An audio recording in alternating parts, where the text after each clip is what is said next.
So I was able to take a ride on a nuclear submarine.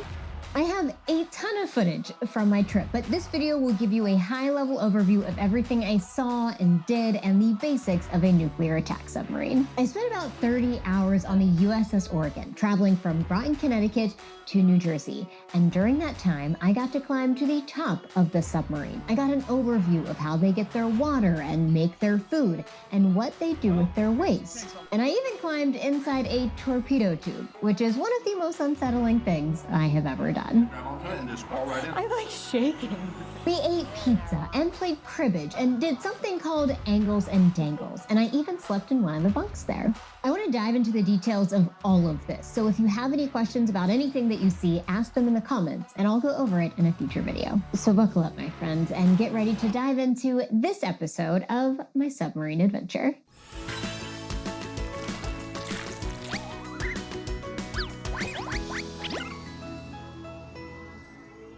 Nuclear submarines have been around since the USS Nautilus in 1954 and marked the transition from slow-moving diesel-powered submarines that needed to resurface every few days because diesel engines need a frequent resupply of fresh air, to faster nuclear-powered subs which can stay submerged for longer periods of time. There were no stars to navigate by. Now that we have the basics down, let me walk you through my submarine adventure. First, I flew to Groton, Connecticut, which is known as the submarine capital of the world. It earned that title when the company General Dynamics delivered 74 diesel submarines there for the Navy in World War II. And at this point, I really have no idea what we're doing, other than the fact that I'm getting picked up by Chief Joshua Karsten, and I'll go ahead and let him explain where we're headed next. We're driving on to Naval Submarine Base, New London, and we're gonna hop on a tugboat. And then we're gonna ride that tugboat out into the ocean and hop on the USS Oregon, who's gonna be waiting for us. And I was also curious how one gets into a submarine. I mean, we're taking a boat to a submarine, and then what? Do I just jump? The tugboat has a ladder that they extend out to it. Okay, so a ladder. They're gonna give us a life jacket, and we're gonna walk across and hop down the ladder. This is me pretending that that makes sense to me. I still wasn't really sure how that was going to work, but I figured we'd learn soon enough. This might surprise you, but I had no idea how long I was going to be spending on the submarine. They just told me to pick a flight in the evening a couple of days later, so I assumed I'd be spending 1 to 2 days on the sub, but other than that, I really had no idea what the trip was going to look like. And do you know how long the submarine ride will be? Is that the appropriate way to refer to it? A submarine ride? Final destination is New Jersey. Yeah. I don't know how long that would take if it was a straight shot, but we're gonna go out and do some fun stuff with you, I think. So don't really know what the plan is. Again, that's stuff that they don't tell me. Okay. Did you catch that? He said we were going to go out and do some fun stuff. Whatever that means. Before I get on board, I have a little photo shoot with the tug, and then we board the tug and make our way out to port where the submarine was waiting for us. On the trip out there, I learned that I am the only guest on the tugboat, meaning I am going to be the only guest on the submarine. The submarine crew was headed down to New Jersey for New York City Fleet Week, and I was going to be the only non-crew member, along with my public affairs officer, Chief Karsten, on board. They actually refer to people like me, guests on the ship, as VIPs, which made me feel very special. After about a 15-minute ride on the tugboat, we approached the submarine. You can actually see the submarine right out there. That's where we're going.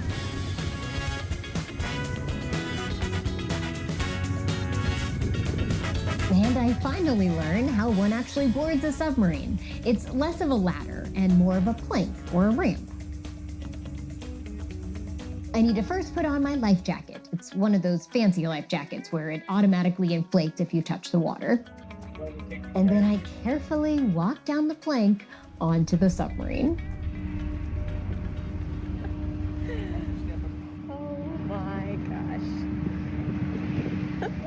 Good morning. Hi, good morning. Now it's a rounded surface on the top, but there's a lip to the edge where you can safely walk across. Good morning.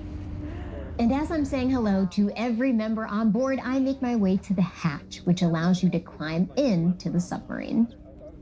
Okay, easy enough. All right. There's a little meal right here, Bobby.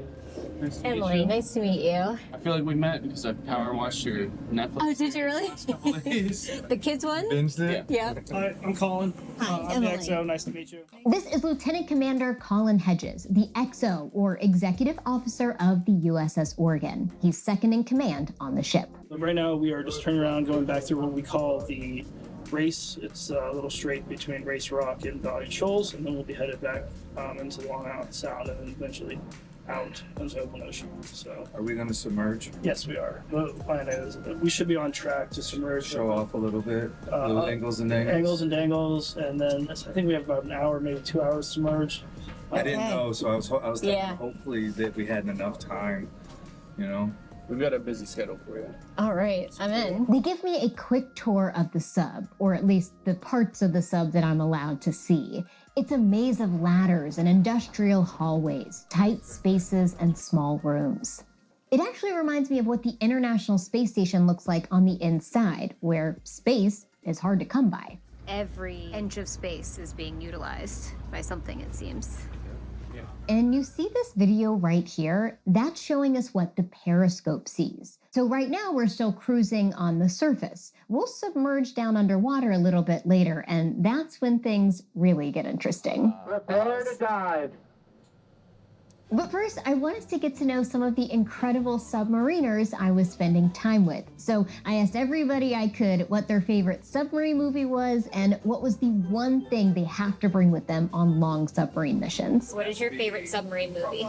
My favorite submarine movie is Down Periscope, and it's because it's the most realistic. Everything Down you said, Periscope? 100%, easily, probably. That's a big question. Easy answers down Periscope. So it is Down Periscope. What is your favorite submarine movie?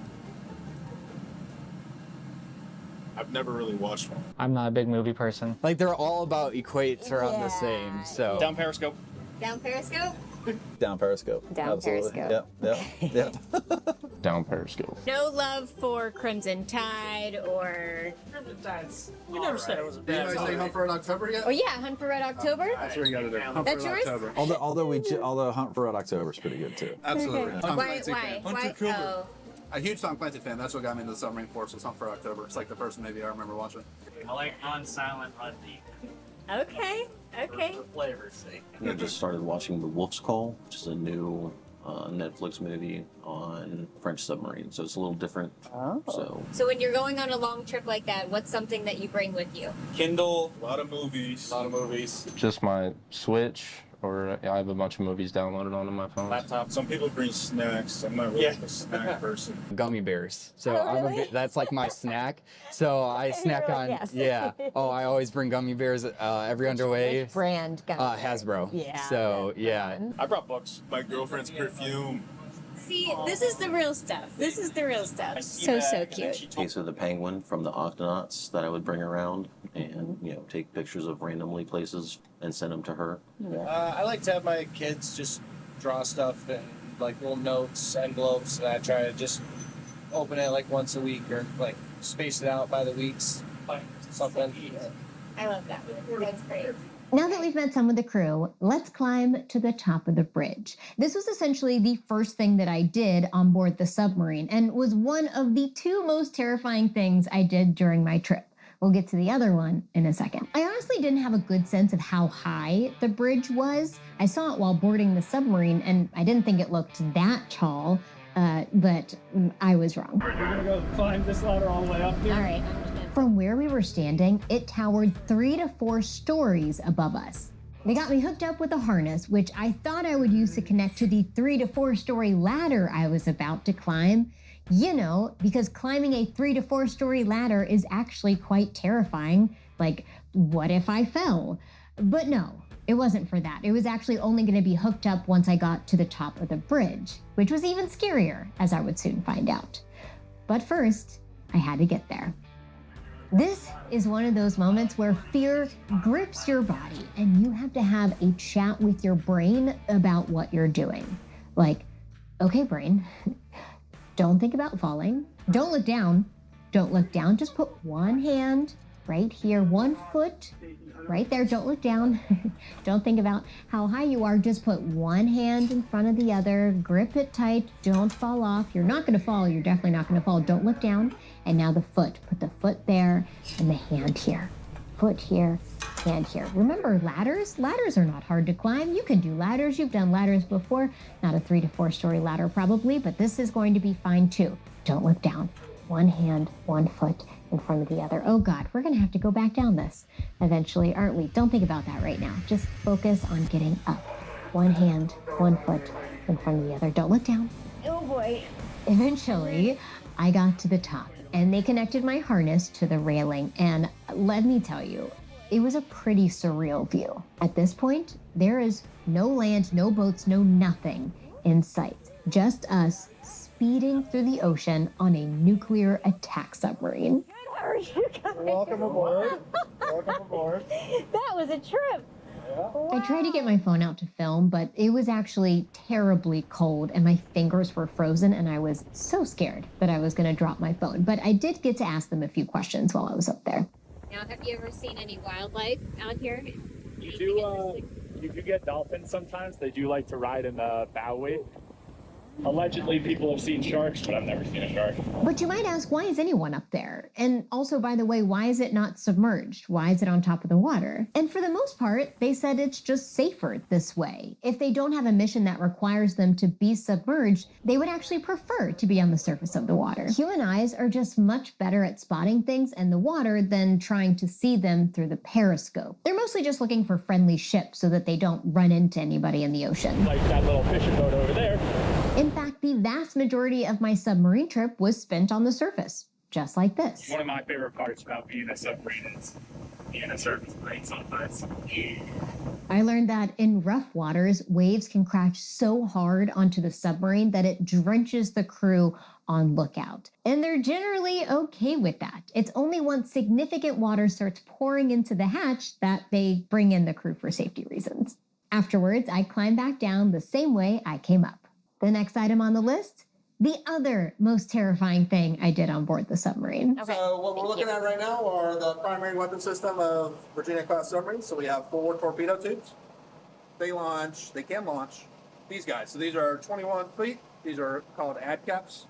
They're U.S. Navy's primary weapon system, torpedoes. So we load them through here. And if we were to grab a flashlight, if you look through there, on the other side of what we call the muzzle door is the ocean. And if you leave it in there long enough, you can hear the wave slap. Oh my gosh. And This is and if so you put your cool. hand on that door, so that door actually just slides up and the torpedo just shoots out. Okay. And so how many torpedoes do you have on board right now? So right now we have over 10. We can carry over 20 if we need to. We can't see is our missile tubes, which that's where we carry Tomahawk cruise missiles. So if we need to attack targets on land, those is what we would carry if we needed to strike targets on land from. Okay, so these are specifically used to be launched so these are and... specifically used against surface warships or submarines. Okay. So anything in the water. Yes, ma'am. After I get an overview of these very dangerous weapons, I get invited to climb into the tube that would ultimately be used to launch it at an enemy vessel. I put this suit on to protect my clothing because, as I would soon discover, there is water buildup along the tube, which is quite unsettling, actually. You're okay to grab onto it and just crawl right in. Okay, and you'll hand me my GoPro.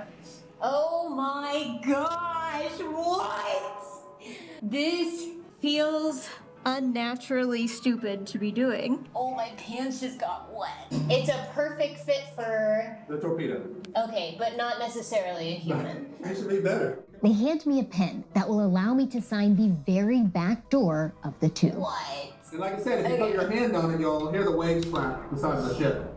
You can actually hear the ocean on the other side of the walls that surround you. Oh my gosh, what am I doing? This is so cool. Oh my gosh, this is crazy. This is nuts. This is absolutely nuts. What am I doing? This is the door that lifts up out of the way to launch the torpedo. So it is the very last thing the torpedo sees before launching into the ocean. This was one of those things where every inch of your body is screaming, this is not a safe thing to be doing. why are you doing this? And you know that if they really wanted to, they could shut the latch behind you, open the door in front of you, and launch you into the middle of the ocean. When I'm crawling in there, you're not going to do that. Absolutely not. Not a fun thing to think about. Once I get to the end, I sign my name alongside the other poor souls who climbed down before me. This is cool. This is cool. This is cool. I am safe. I am safe, and this is cool. I am safe, and this is cool. I am safe, and this is cool. If I say it enough times, I think I might actually believe it. There's not enough room to turn around, so you just have to climb backwards the same way that you came in to get out.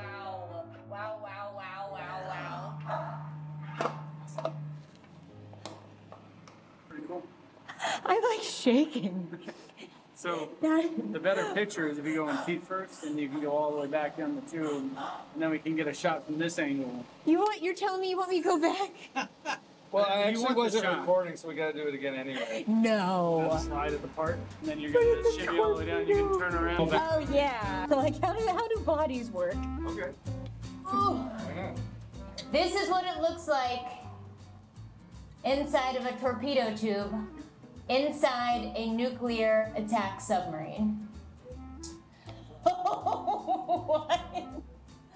When I got all the way to the end, my feet touched the wall, and I was like, oh God, don't kick that door open. After that harrowing experience, I've worked up an appetite, and now it's time to get a bite to eat. That was the craziest thing I've ever done in my life. The food on board the submarine is surprisingly not just ramen noodles and peanut butter and jelly. They have a full kitchen with fresh cooked meals every day. But before you get to cook said delicious meal, you must first find the ingredients. You're making dinner?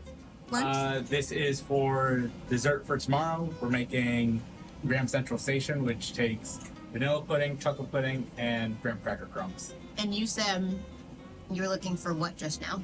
Vanilla pudding? And you had to get all of this out? Yep. I still haven't found it yet. Yeah.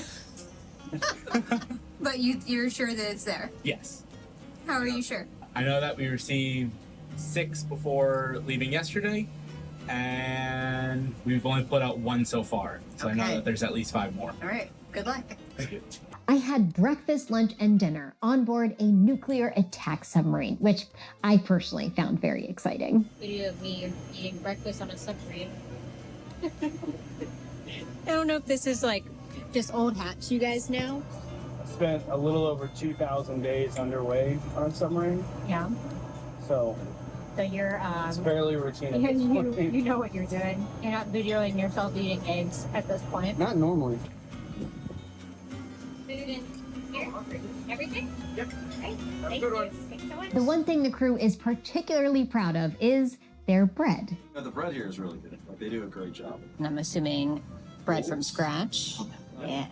And I think we're having pizza tonight. Ooh, can I get behind the scenes? So this is how you make a pizza on a nuclear attack submarine. So all of this is made from scratch. Can you explain how you make the pizza? And then we had to mix all this, the flour, sugar, oil, and water. Then after that, we just make the sauce and stuff from scratch. The sauce is from scratch too? Wow. And this is sort of a tradition on a submarine, or is it a tradition for this submarine? This is for this one. A lot of This submarine. submarines have like a pre-made crust that are frozen. Oh, but on the Oregon, you guys make it from scratch. And look at the final product. Everything I ate on board the sub was great, but the act of cooking itself creates harmful gases in the air. I think I'm a submariner now.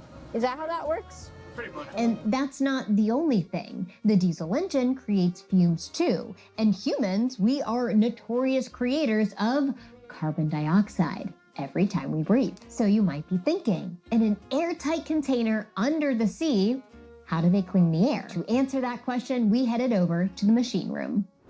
To scrub and recycle the air in a submarine, they use a couple of different machines. The one that scrubs the CO2, or carbon dioxide, uses special chemicals that have a unique smell. So this is the non-nuclear engineering side of the submarine. This is where a lot of the ship's atmosphere gets purified and then sent into the atmosphere.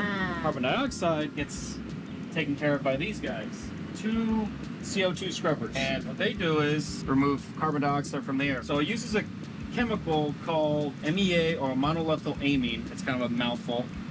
And it kind of smells like ammonia. I was gonna say that everybody's talking about how they smell like this stuff when they get off the boat. Yeah. This was one thing that everyone I spoke to said. If you spend enough time on a submarine, all of your clothes will smell like this specific type of chemical it used to clean CO2 from the air. It's got traces of, like I said, ammonia smell. Yeah. And unfortunately, because the ship's atmosphere is currently always getting sucked in, except for this now because we're surface ventilating. But when we're recirculating, when we're submerged, we have to revitalize the air that we have. What I found really interesting is that all of these life support systems are also used in space, like on the International Space Station. Reclaiming and recycling the water and the air and splitting H2O into hydrogen and oxygen. The parallels are really interesting. After all, they're both in an enclosed capsule surrounded by an environment that is entirely hostile to humans. Whether it is tons and tons of ocean water or the complete nothingness of the vacuum of space, they need to figure out how to bring, regenerate, and maintain a human-safe environment. But no matter how you do that, waste is inevitable. So how do they get rid of trash? This is how we get rid of trash. So you just saw how we shoot torpedoes. We kind of do the same thing, except with a lot less air, a lot less excitement with garbage. Cardboard, paper, food scraps. We have a trash compactor. We compact everything into nice big cans. We weigh it. We put weights in it, let make sure it's negatively buoyant, stack them in here about 7 high inside this guy, fill it with seawater, shut the door, open it up, pump the water out, just let them fall out. Sinks to the bottom, and then it just goes back to Mother Earth eventually. Yeah. And finally, the most pressing question I had when I got on board. Oh, yes. I want to know about the poop. What do they do with their human waste? Well, we have 2 tanks on board, Sand 1, Sand 2, and if you've ever been on an airplane, you know when you press the button on an airplane, it sucks it in like a vacuum? Yeah. Same principle here. We have 2 pumps. They draw vacuum into the tank. Like right now, number 1's on service, happily collecting all of our shower, galley, other waste. And then when it gets full, we shift it, and then we just pressurize it, blow it overboard. And it just goes overboard. Yep. But something else happened when I was on board the sub. The day I was leaving, I started my period. And so another question popped up.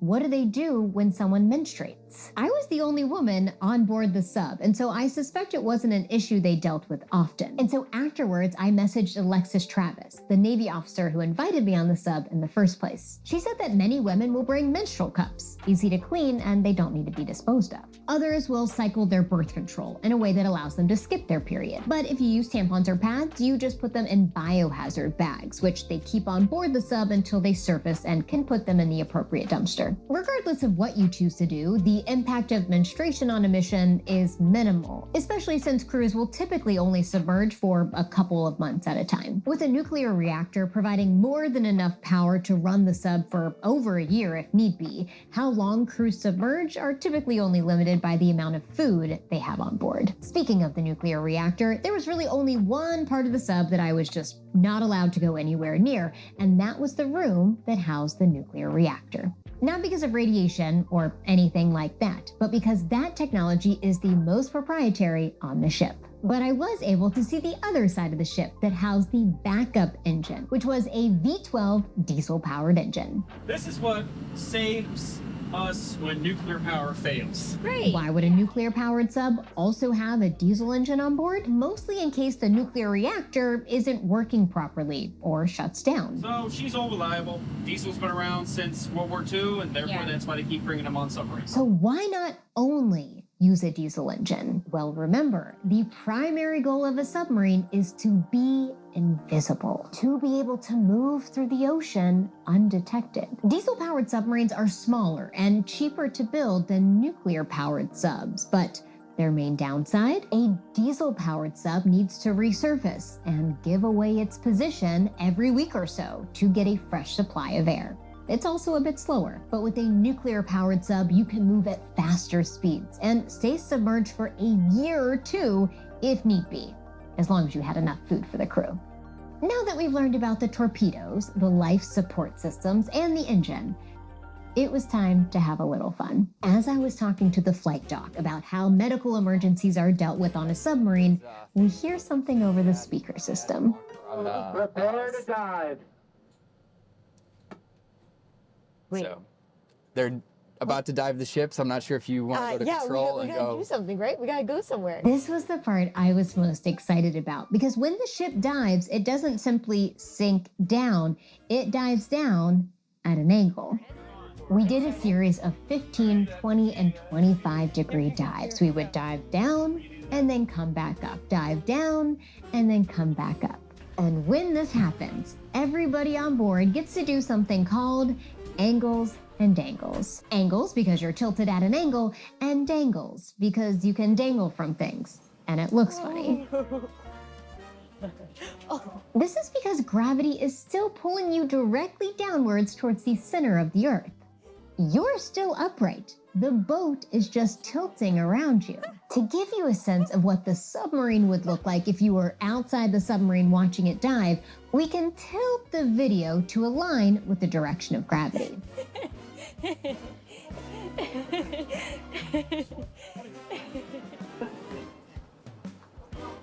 That was freaking amazing.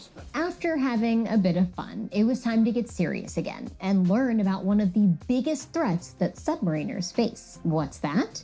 Well, ironically, for a team of individuals who operate in an environment with an endless supply of water, the biggest threat is fire. After all, you're in an enclosed environment, oftentimes without the ability to simply open a hatch to the outside air. It's very similar to a spacecraft in that way. In both scenarios, a fire can quickly become a fatal threat.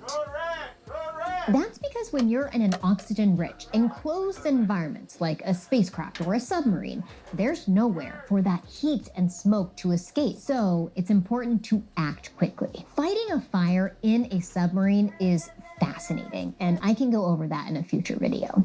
After a full day of tours and interviews, eating pizza and playing cribbage with the crew, and doing angles and dangles, it was time to head to sleep. All VIPs take one of the bunks in the XO's room. He happened to have night shift that evening, so I had the room to myself. It was a relatively small space, but it had a private bathroom shared with the room next door, and a sink in the room where I washed my face and brushed my teeth. I made a video for my kids to show them when I got home, and then I headed to sleep. It was one of the best night's sleep I've ever had, probably having to do with the rocking of the submarine. The next morning, we get to the port of New Jersey and I deboard the sub. I head to the airport to catch my flight home, and the submariners enjoy Fleet Week in New York City. My 30 hours on board a nuclear attack submarine were unforgettable. Climbing 4 stories to the top of the bridge and seeing nothing but ocean for miles. Crawling down a torpedo tube and learning how submarines are very much like underwater spaceships. But my favorite moments were when I got to eat alongside the crew or play cribbage with them and hear about their families. Because this submarine life, man, it's a tough one. You can go months without so much as getting a call or an email from your family. And I just can't imagine how hard that is. Nuclear submarines like the USS Oregon are an important part of our nation's defense capabilities, but they wouldn't be effective without these incredible humans on board. Thank you to the crew of the USS Oregon for hosting me and for this incredible experience. And to all of you for tuning in. If you have any other questions about my trip or about nuclear attack submarines, put them in the comments and I'll get to them in my next video. Until then, stay curious and keep exploring. I'll see you next time.